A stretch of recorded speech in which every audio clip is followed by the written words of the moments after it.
గోల్కొండ మన రాష్ట్రం మన టీవీ.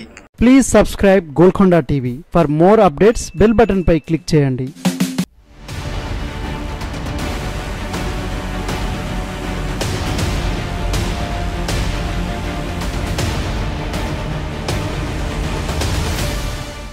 తెలంగాణలో బీఆర్ఎస్ అధికారంలో ఉన్నప్పుడు ఐటీ శాఖ మంత్రిగా కేటీఆర్ జోరు ప్రదర్శించారు.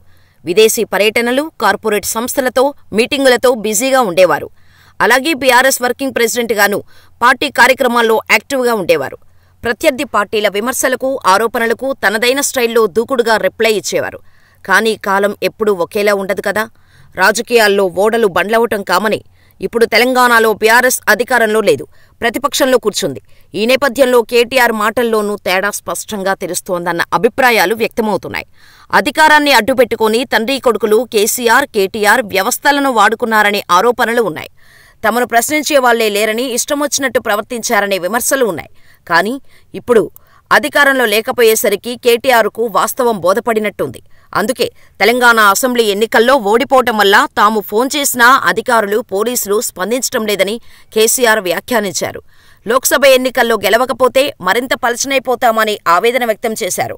రాష్ట్రంలో 12 ఎంపీ సీట్లు సాధిస్తే కేసీఆర్ మరో ఏడాదిలోపే రాష్ట్ర రాజకీయాలను శాసించే స్థాయిలో కీలక పాత్ర పోషిస్తారని కేటీఆర్ పేర్కొన్నారు.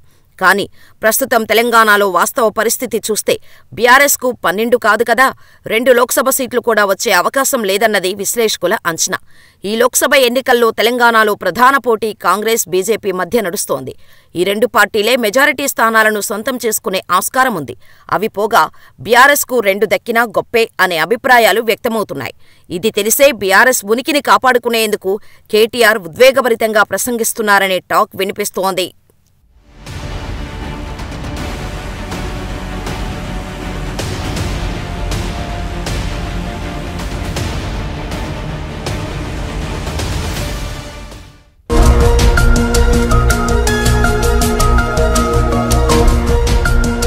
సత్యాలు చెప్పడానికి సాహసం కావాలి, నిజాలు చెప్పే పత్రికలు రావాలి. నిజం మా నైజం. మెట్రో పక్క తెలంగాణ దినపత్రిక.